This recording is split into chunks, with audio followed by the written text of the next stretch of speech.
दुचाकी चारचाकी वाहनांचं भुरट्या चोरी करणाऱ्या 5 चोरट्यांना कुरुंदवाड पोलिसांनी सापळा रचून रंगेहात पकडून 7,26,000चा मुद्देमाल हस्तगत केला। दुचाकी चारचाकी वाहनांचं भुरट्या चोरी करणाऱ्या 5 चोरट्यांना कुरुंदवाड पोलिसांनी सापळा रचून रंगेहात पकडले। यामध्ये 2 अल्पवयीन मुलांचाही समावेश आहे। त्यांच्याकडून एक मारुती चारचाकी गाडी, टेम्पो, 2 मोटरसायकली, गॅस सिलेंडर टाकी व स्क्रॅपचं साहित्य असं सुमारे 7,26,000 रुपयांचा मुद्देमाल जप्त केला आहे। शिवतेज दीपक पुजारी राहणार हेरवाड तालुका शिरोळ, विकास कुमार कांबळे राहणार तेरवाड, विनोद सुरेश गोसावी राहणार यड्राव फटा यड्राव व 2 अल्पवयीन मुले अशी संशयित आरोपींची नावे आहेत। जिल्हा पोलीस अधीक्षक महेंद्र पंडित यांच्या मार्गदर्शनाखाली पोलीस ठाण्याचे सहाय्यक पोलीस निरीक्षक रविराज फडणीस यांच्या पथकाने ही कारवाई केली।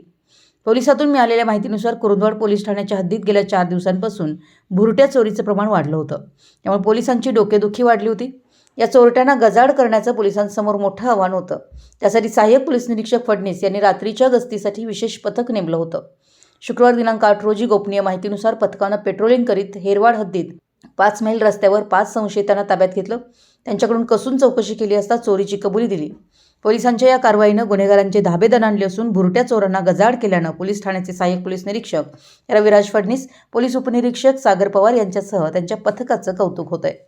पोलीस पथकात विवेक करडे, ज्ञानदेव सानप, बाळा सुकोळी, शहाजी फोंडे, संतोष साबळे, अरुण नागरगोजे, सागर खाडे, फारुख जमादार, नागेश केरीपाळे, बाबजी दराडे, सचिन पुजारी यांचा समावेश होता।